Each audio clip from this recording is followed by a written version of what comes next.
ഇത് സ്കൂളിൽ പോകാത്തതിൻ്റെ ഉണ്ടായ പ്രശ്നമല്ല. പഠിച്ച് വിദ്യാഭ്യാസം കൂടിപ്പോയതിൻ്റെയും പ്രശ്നമല്ല, വിവരമില്ലായ്മ അതാണ് മെയിൻ പ്രശ്നം. കമൻറ്റിൽ പറഞ്ഞ പോലെ പറങ്ങാണ്ടിയും പറിച്ചുകൊണ്ട് നടന്ന് സ്കൂളിൽ പോകാതിരുന്നു കഴിഞ്ഞാൽ ഇങ്ങനെയൊക്കെ കാണിക്കുമെന്നുള്ളത് വളരെ തെറ്റിദ്ധാരണയാണ്. വിദ്യാഭ്യാസം ഉള്ളവരോ ഇല്ലാതെ ബോധം ഉണ്ടായെങ്കിൽ ഈ മാതിരി പരിപാടിക്കൊന്നും പോവില്ല. ഒന്നാമത് ഈ ഇവന്മാർക്ക് ഭയങ്കര ആരാധന കൂടുതലാണ്. ആർക്കും തമിഴ്നാട്ടിൽ തെലുങ്കിൽ ഇർഫാൻ്റെ ഒരു അന്ധമായിട്ട് ആരാധിക്കുന്നത് കൂടുതലാണ്. അപ്പോൾ അത് കണ്ടില്ലേ, കുപ്പിച്ചില്ല് അടിച്ച് കുടിച്ചിട്ട് ആ നെറ്റിയിൽ കൊണ്ട് തൂത്തേക്കുക. എന്ത് കിട്ടിയിട്ടാണെന്നറിയാൻ പാടില്ല.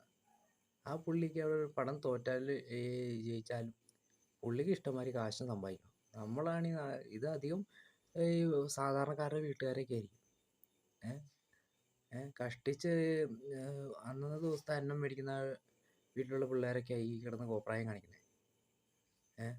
അവരിപ്പോൾ എന്തെങ്കിലും ചെയ്ത് കഴിഞ്ഞാൽ മഹേഷ് ബാബു ഒന്ന് എല്ലാം നേരെയാക്കി തരുമെന്നൊക്കെയുള്ളതാണ് ഇവന്മാരുടെയൊക്കെ ഒരു ധാരണ. എത്ര ജീവനുകൾ പൊലിഞ്ഞിട്ടുണ്ടെന്നറിയാമോ? എന്തോരം ജീവനുകൾ പൊലിഞ്ഞിട്ടുണ്ട് ഒരാൾ മരിച്ചു എന്ന് പറഞ്ഞുകൊണ്ട്. അതൊന്നും നമ്മളെപ്പോലെ ഒരു മനുഷ്യരാണ്, അതാദ്യം വിചാരിക്കുക. അത് വിചാരിക്കാനുള്ള ബോധം വേണം. അതായത് വിദ്യാഭ്യാസം കുറഞ്ഞതോ കൂടിയോണ്ടോ അല്ല.